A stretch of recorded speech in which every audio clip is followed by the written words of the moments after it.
بسم اللہ الرحمن الرحیم۔ آج کی ویڈیو ہم شکل الفاظ پر ہے۔ ایسے الفاظ جن کی شکل و صورت سیم ہے، ایک جیسے ہی لگتے ہیں، لیکن زبر اور زیر سے ان کے معنوں میں زمین آسمان کا فرق آ جاتا ہے۔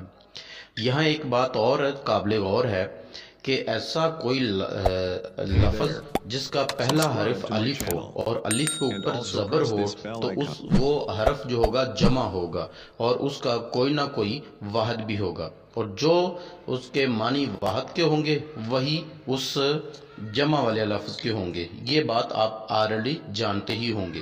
دیکھیں جی کون سے ہیں، ہم ویڈیو شروع کرتے ہیں۔ اس سے پہلے آپ سے گزارش ہے کہ لائک اور سبسکرائب کر دیجئے گا، اس میں آپ کا کوئی پیسہ نہیں لگتا، اور اگر ویڈیو پسند آئے تو دوستوں کے ساتھ شیئر بھی کیجئے گا۔ پہلا لفظ دیکھیں جی، پہلا لفظ ہے ابا۔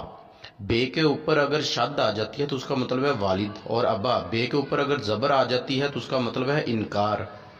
اور اشکال، الف کے نیچے زیر ہو تو اس کا مطلب ہے غیر واضح، اور اشکال جیسے میں نے ابھی آپ کو کہا تھا الف کے اوپر زبر آ جائے کسی حرف کے تو اس کا مطلب ہے وہ لفظ جمع ہے، اور اس کے اشکال کا مطلب ہے شکل کی جمع۔ آگے لفظ ہے جی عراب۔ الف کے اوپر زبر آ جائے تو اس کا مطلب ہے عرب، اور اعراب، ایراب یا اعراب دونوں تلفظ درست ہیں، اور ایراب کا مطلب ہے جو زبر زیر پیش ہم لگاتے ہیں۔ افہام، فہم کی جمع، اور افہام سمجھانا۔ اقدام، قدم کی جمع، اقدام آگے بڑھنا۔ بدر، پورا چاند، اور بادر دال کے اوپر بھی اگر زبر آ جائے تو پھر ہم اس کو مان لیتے ہیں باہر۔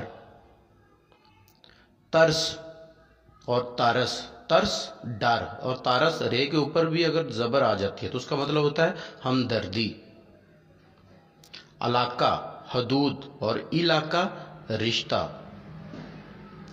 ورثہ، وارث، اور ورثہ ترکہ وراثت۔ Hey there. Subscribe to my channel. And also press this bell icon.